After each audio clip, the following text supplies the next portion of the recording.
Jus nuwun kala nuwun kepareng angaturaken wilujeng dalu sugeng panggihan sugeng pitepangan kalian kalau sak kadang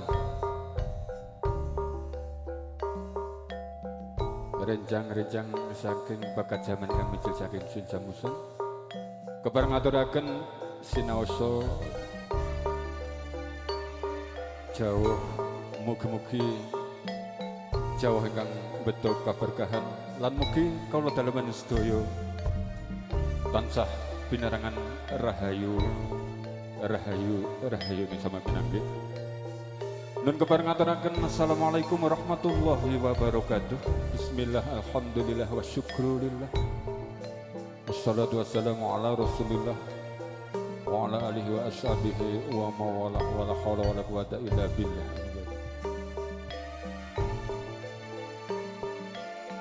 Kunjuk dumateng para sesepuh pinisepuh hadi sepuh ingkang Anggung mestut timring Bapak yang kautamen dan dengan satu tansah pinundi-pundi.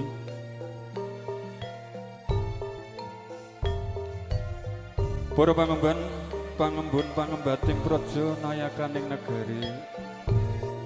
Miruganipun dumateng panjenenganipun Bapak Kepala Desa, Bapak Kepala Dusun Sedaya Mitra karyanipun. Ingkang minangka songsong agung wonten ing laladan dusun Surabaya. Nun inggih ingkang sada pantes sinudarsana.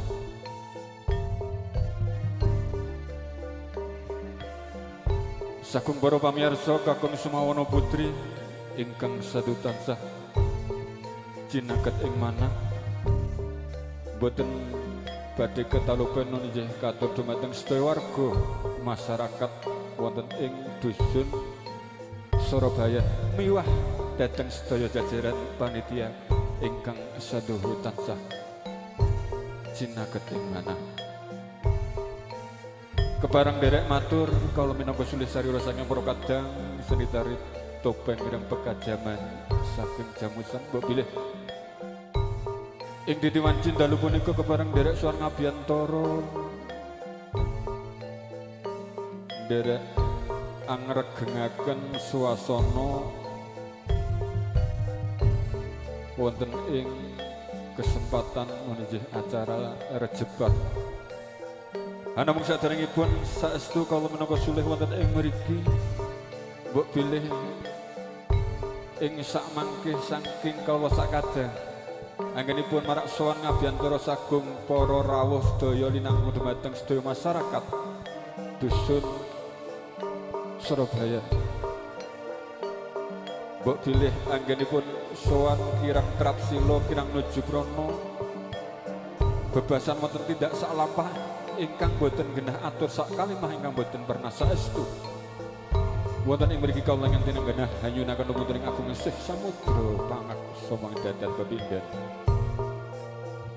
Ing salajengipun ugi kawula minangka sulih sarira saking para kadang mbok bilih sak mangke anggenipun ngaturaken bebeksan wonten ngarsa panjenengan. Temtu kawula teksih kathah kekilafan kekirangan karana nanjih kawula sak kadang tesih wonten ing salebetipun gegladen. Mila malih kawula minangka sulih salira saking para kadang nyuwun lumantar agung ing samudra pangaksana ing tanpa winates. Ing wasana ngaturaken sugeng dalu sugeng pepanggihan saha sugeng amriksane ngantos paripurnaning bahagian utawi pamentasan ing dalu punika kantunura pinarak jeng manggih syukur mugi tansah pinaringana rahayu rahayu rahayu ingkang samya pinanggih. Nuwun kawula nuwun hadanallahu wa iyyakum ajma'in. Assalamualaikum warahmatullahi wabarakatuh.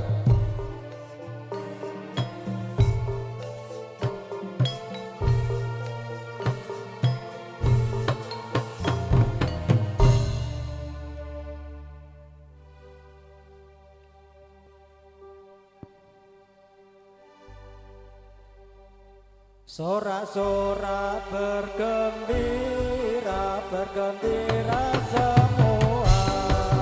Sudah bebas negeri kita, Indonesia merdeka.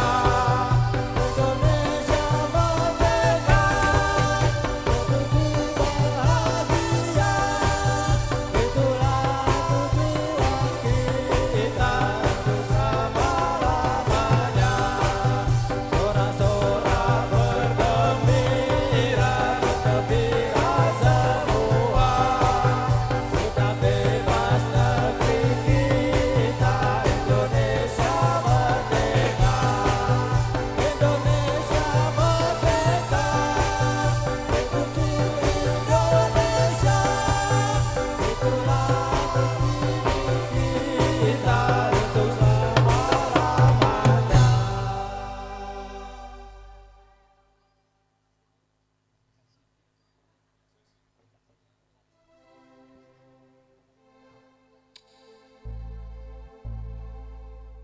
Sepi rasane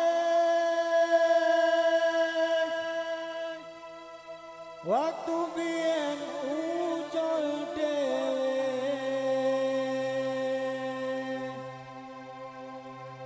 nglamun terus eling kancane.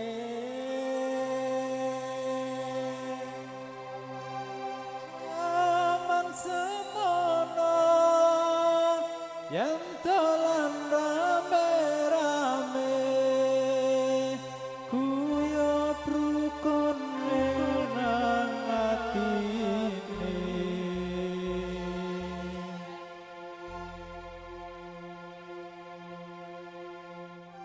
Dek kelang ale-ale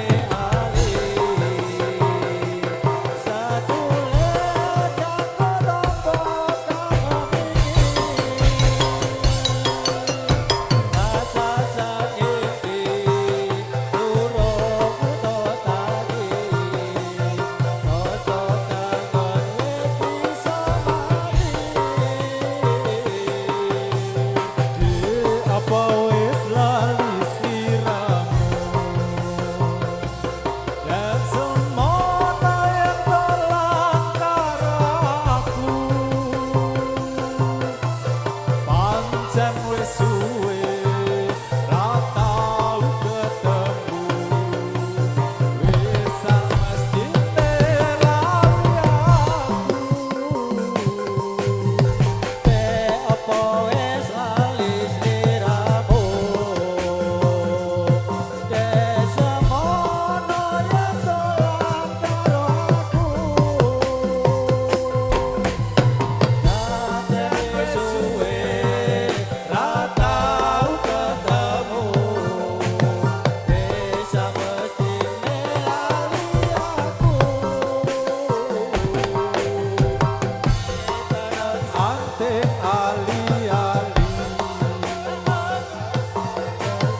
Atur para kanca atur tambah jodoh mateng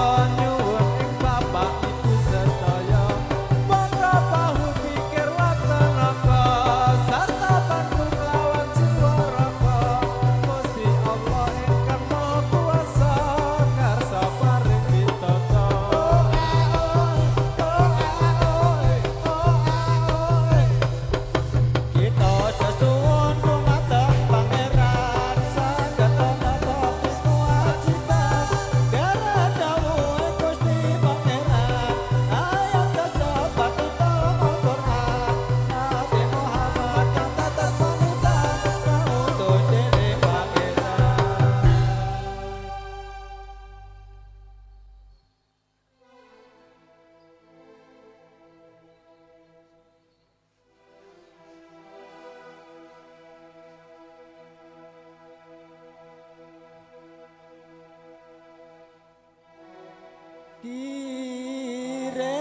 Kirim salam sing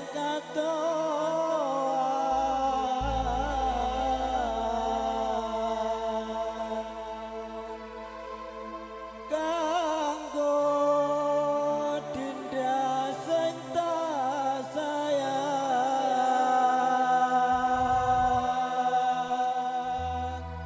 nadyan ning panggonan kaya nyandeng ning iringan wis nadyan rada ing mata nanging barang ing ati sun janji bakal setya ngenteni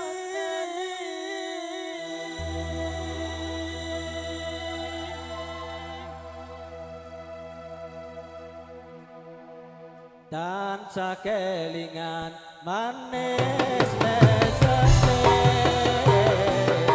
kaya ketawa baik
ceritane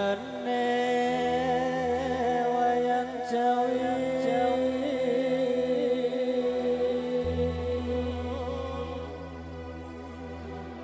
ing praja Ngalangka diraja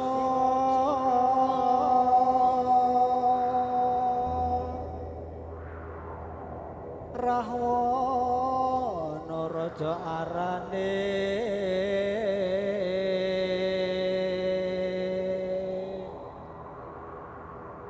gawe geger nyolong Sita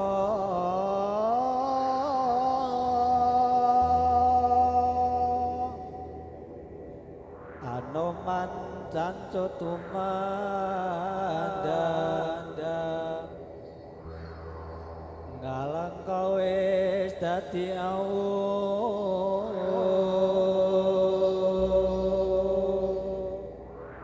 kobong gedhe jroning praja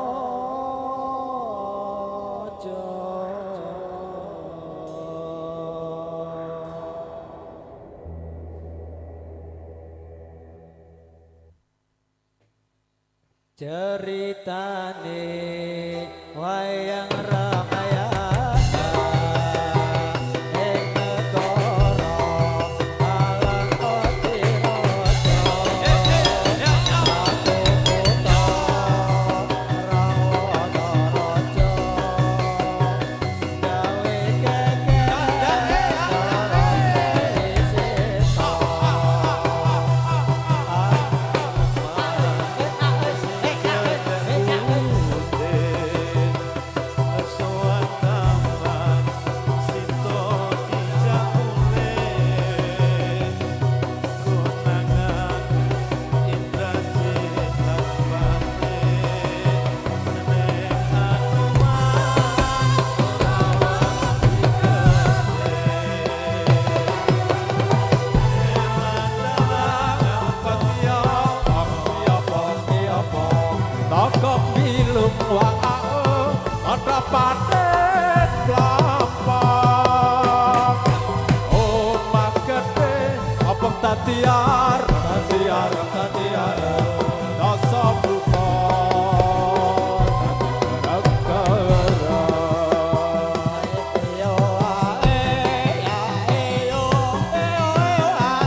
wajib dilakoni tutunan kang ana lima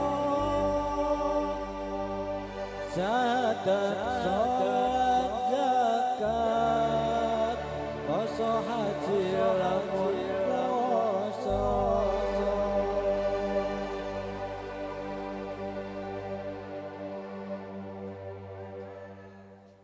Jamane wali songo